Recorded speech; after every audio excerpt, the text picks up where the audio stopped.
మనం ఏ పని చేసినా అందులో నిజాయితీ ఉండాలిరా. వైఎస్ఆర్ కాంగ్రెస్ పార్టీకి సంబంధించిన జెండా నారా చంద్రబాబు నాయుడు అనే నేను కొట్టాడు, తీసుకున్నాం. అంటే మీ హీరో ఓడిపోయాడా? మా టైం వస్తుంది, మేము కొడతాం.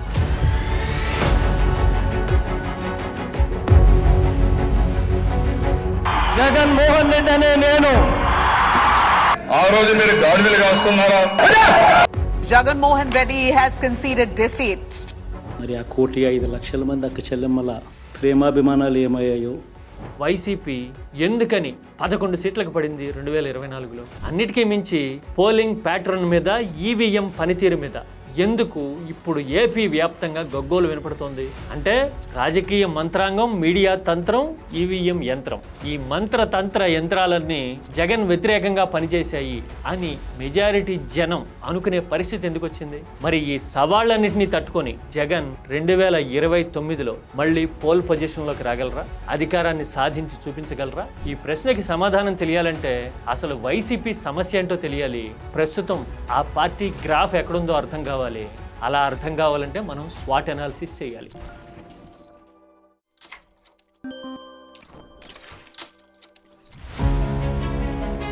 సిబిఎన్ ఫెయిల్యూర్స్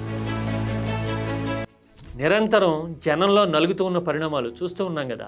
సూపర్ 6 అమలు చేసేసాము అని చెప్తూ ఉన్నాం, ప్రశ్నించిన వాళ్ళని నాలుక మందం అనేసాం కదా. ఇంకెవడన్నా సూపర్ 6 మాట్లాడితే అతనికి నాలుక మందం తప్ప ఇంకోటి కాదు. మరి సూపర్ 6 అమలు చేసామా లేదా? ఆడబిడ్డలకి నెలకి 1500 ఇస్తున్నామా లేదా? నిరుద్యోగ భృతి ఇచ్చామా లేదా? 23 లక్షల కోట్ల ఏమి ఆ number? 23 lakh crore jobs. 23 lakh crore. ఆ 23 లక్షల కోట్ల ఉద్యోగాలు ఇచ్చామా లేదా? ఇవన్నీ ప్రజలకు తెలుసు కదా. అంటే మనకి ప్రధానమైన ఇరుసుగా, యాక్సిల్గా పనిచేసిన సూపర్ 6 విషయంలోనే మనం అలా ఉన్నామంటే మిగతా పాలసీల్లో ఇంకెలా ఉన్నట్టు? గవర్నమెంట్ ఫెయిల్యూర్స్ అనేవి ఏకైక విపక్షంగా ఉండటం వల్ల వైసీపీకి అడ్వాంటేజ్గా నేరుగా మారుతూ ఉన్నాయి. అంతే కదా, 2 శక్తులే ఉన్నాయి ఏపీలో. కూటమిగా 3 పార్టీలు ఏకంగా ఉన్నాయి. అవతల పక్క ఉన్నది అపోనెంట్గా నిలబడింది ఒక వైసీపీ అయ్యేసరికి ప్రభుత్వ ఫెయిల్యూర్స్ జగన్కి ఎదురులేని ఆపర్చునిటీస్. వ్యతిరేక ఓటు ఏదున్నా సరే అటు వెళ్లాల్సిందే. కూటమికి జగన్కి 15% ఉంది కదా. ఇది ఎంత ఎప్పటికి మారాను అంటే 15% ఏం మారక్కర్లా, 5% మారితే చాలు. ఎలాగో తెలుసా, మనం ఒక కులం మీద ఆధారపడిన పార్టీతో పొత్తు పెట్టుకున్నాం కదా. ఆ కులంలో ఆల్రెడీ అంతర్మదనం ఉంది అంటే ఆ పార్టీ ఓట్లు చల్లా చెదరవటం ఉంటుంది. ఇక న్యూట్రల్గా ఉన్న వాళ్ళలో 5% వస్తే ఆటోమేటిక్గా ఆపర్చునిటీ వైసీపీ వైపు షిఫ్ట్ అయ్యేందుకు ఉంటుంది. అందుకోసమే గవర్నమెంట్ ఫెయిల్యూర్స్ అనేది జగన్కి తిరుగులేని ఆపర్చునిటీ. Public frustration. అర్ధరాత్రి దాటిన తర్వాత 50 లక్షలకు పైగా ఓట్లు పడ్డాయి, పోలైన ఓట్లకి కౌంట్ చేసిన ఓట్లకి ఇంత తేడా ఉంది అని ఒక కథనం వస్తేనే ఊళ్ళల్లో జనం పనులు మాని మరీ కూర్చుని మాట్లాడుకుంటున్నారు కదా దాని గురించి. అది జరిగిందా లేదా, టెక్నికాలిటీస్ ఏంటి, నిజ నిర్ధారణ ఎలాగా, ఇప్పుడు మాట్లాడుకోవడం వల్ల ప్రయోజనం ఏంటి, ఇలాంటి లాజికల్ క్వశ్చన్స్ అన్ని తర్వాత. జనంలో అయితే ఫ్రస్ట్రేషన్ రావడానికి కారణమైంది కదా. మరి ఇలాంటి ఫ్రస్ట్రేషన్ అనేది తేలిగ్గా చల్లారేది కాదు, లావా నిరంతరం రగులుతూనే ఉంటుంది. అందుకోసం ఈ ఫ్రస్ట్రేషన్ టైం కోసం ఎదురు చూసేంత ఓపికతో ఉన్నది. ఇది ఖచ్చితంగా ఆపర్చునిటీ అయ్యేందుకే ఎక్కువ అవకాశాలు ఉంటాయి, కాదనలేము. క్యాడర్ బలం. మిగతా పార్టీలకి వైసీపీ క్యాడర్కి తేడా ఏంటో తెలుసా? కూటమిలో 2 రీజనల్ పార్టీల సంగతే తీసుకోండి. వాళ్ళు వాళ్ళ విధానాలు చెప్పుకుంటూ వాళ్ళ తొడ వాళ్ళు కొట్టుకుంటూ పక్కన వాళ్ళ భుజం కూడా చరిచి తీరాల్సిందే. నీకు సామాజిక కోణాల పరంగా, లీడర్షిప్ మీద చులకన భావం పరంగా అవతల మీద తక్కువ ఒపీనియన్ ఉన్నా సరే తప్పదు. వీడి విధానంతో పాటు అది కూడా ఎక్స్ట్రా లగేజ్ మోసుకుని వెళ్లాల్సిందే.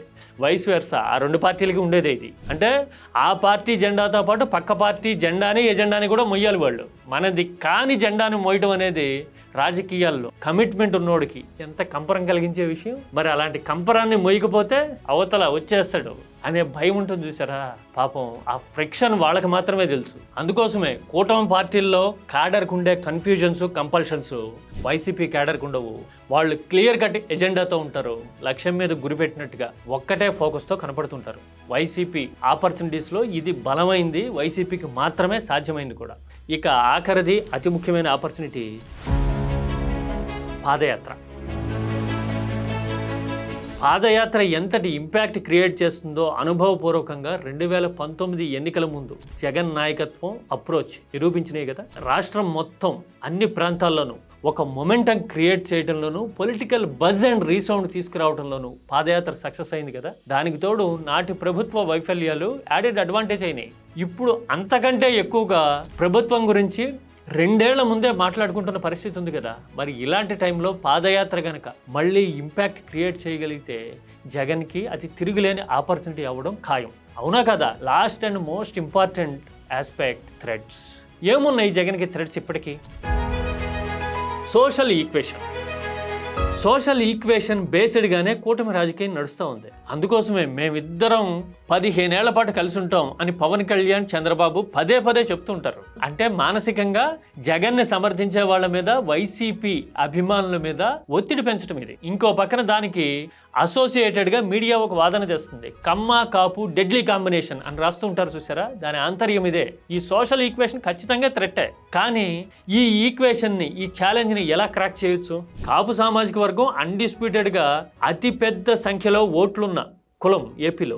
మరి అలాంటప్పుడు వాళ్ళంతా మన వెనక ర్యాలీ అవుతూ ఉన్నప్పుడు సొంతంగా నాయకత్వాన్ని సంతరించుకోవాలని, ఎదగాలని, మనదైన ముద్ర వేయాలని అనుకోవాలి కదా.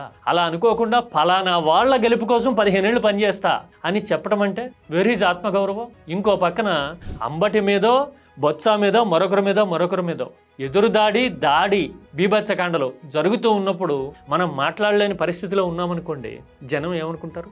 అంటే ఒకటి పర్ఫార్మెన్స్, లీడర్షిప్ క్యాలిబర్ అయితే, రెండోది వర్తమాన రాజకీయ సవాళ్ళు. ఈ రెండూ కలిసి కాపుల్లో కొంతమందిని ఆలోచనలో పడేసిన కూటమి కూసాలు ఆటోమేటిక్గా కదలొచ్చు. థ్రెట్ ఎంత బలంగా ఉందో దాన్ని ఛేదించే అవకాశాలు కూడా అంతే గొప్పగా ఉన్నాయి అని అనుకోవచ్చు. న్యూట్రల్ సెక్షన్స్ థ్రెట్ ఎలా అవుతారు? ఏ రాష్ట్రంలో అయినా, ఎక్కడైనా సరే 100 మంది ఓటర్లు ఉన్నారనుకోండి, ఆ 100లో 10 మందో 12 మందో న్యూట్రల్గా ఉంటారు. లాస్ట్ మినిట్లో డెసిషన్ తీసుకుంటారు. వీళ్ళలో middle class, above middle class, educated వర్గాలు ఎక్కువ ఉంటాయి. వీళ్ళు మీడియా ప్రభావానికి లోనై ఓటేసే సందర్భాలు ఎక్కువ ఉంటాయి. 2024లో అందుకే న్యూట్రల్ ఓట్ కూటమి వైపు వెళ్ళింది. క్యుములేటివ్ మొత్తం కలిపితే 56% వచ్చింది. అలా ఉండడానికి కారణాలేంటి? ఆర్య వైశ్య వర్గాల దగ్గర నుంచి చాలా అప్పర్ క్యాస్ట్ వర్గాలు, పేదలు వర్సెస్ పెద్దలు అన్నారు కదా, ఆ నేరేటివ్కి ఎఫెక్ట్ అయిన వాళ్ళు చాలామంది. మీడియా నిరంతరం నెగిటివ్ రాసి బీభత్సం జరిగిపోతుంది, విధ్వంసం జరిగిపోతుంది అనేసరికి జరిగిపోతుంది ఆ టా యాడ్ అయ్యి అటువైపు వెళ్ళిన వాళ్ళు. ఇప్పుడు వాస్తవాలు తెలిసినాయి అనుకోండి, ఇచ్చిన హామీలన్నీ అమలు చేయక చేసిన ప్రచారాలన్నీ నిజం కావు అని రుజువు అవుతూ ఉంటే, ఏది అప్పుల విషయంలో రుజువు అవుతున్నట్టుగా 14 లక్షల కోట్ల అప్పులంటే అటు ఇటు తిరిగి మొత్తం అంతా ఇన్నే అని నేరుగా నెంబర్లు చెప్పడం చూసాం కదా. అలా చూసిన తర్వాత ఈ న్యూట్రల్ సెక్షన్స్ ఆలోచనలో పడితే అట్లీస్ట్ న్యూట్రలైజ్ అయితే, మొత్తం అవ్వక్కర్లా, ఈ 10-12% అవ్వక్కర్లా, అందులో 5% అయినా చాలు, ఆటోమేటిక్గా రాజకీయ మొగ్గు అనేది వైసీపీ వైపు రావడం దాదాపు ఖాయం అనుకోవచ్చు. మీడియా మేనేజ్మెంట్ జగన్ చేయగలరా? రాష్ట్రంలో తెలుగులో ఉన్న మీడియా 3 వంతులు ఒకవైపే ఉన్నప్పుడు, నేషనల్ మీడియాని ఆకట్టుకునే దన్ను కూడా జగన్కి ఇప్పుడు లేనప్పుడు మరి మీడియాని ఎలా తట్టుకుంటారు? మీడియాని తట్టుకున్నా తట్టుకోకపోయినా రియల్ మొమెంటం కనుక జనంలో క్రియేట్ అయితే ఆ ప్రభావం ఎలా ఉంటుందో 2004కు ముందు వైఎస్ఆర్ పాదయాత్ర నిరూపించింది కదా. అప్పటికి ఇన్ని టీవీ ఛానళ్ళు లేవు. 2 ప్రధాన పత్రికలు అంతంత మాత్రమే కవరేజ్ ఇచ్చిన వైఎస్ఆర్ ప్రభంజనం సృష్టించగలిగారు కదా. ఎగైన్ 2018-19లో కూడా అంతే కదా. మీడియా కవరేజ్ అంతంత మాత్రంగానే ఇచ్చిన జిమ్మీలు, జిక్కీలు, అకేలా క్రేన్లు పెట్టి జగన్ టీం మాయాజాలం చేస్తుంది, అంతమంది జనం లేరు పాదయాత్రలో అని చెప్పడానికి ట్రై చేసినా కానీ ఆ పాదయాత్ర వైబ్రేషన్ రాష్ట్రం అంతా కనపడింది కదా. మరి ఈ అనుభవాన్ని దృష్టిలో పెట్టుకుంటే ఇప్పుడు పాదయాత్రను కనుక సక్సెస్ఫుల్గా, ఇంపాక్ట్ఫుల్గా మలచగలిగితే ప్రత్యర్థుల మీడియా బలాన్ని జగన్ ఎదుర్కోగలడని అర్థం.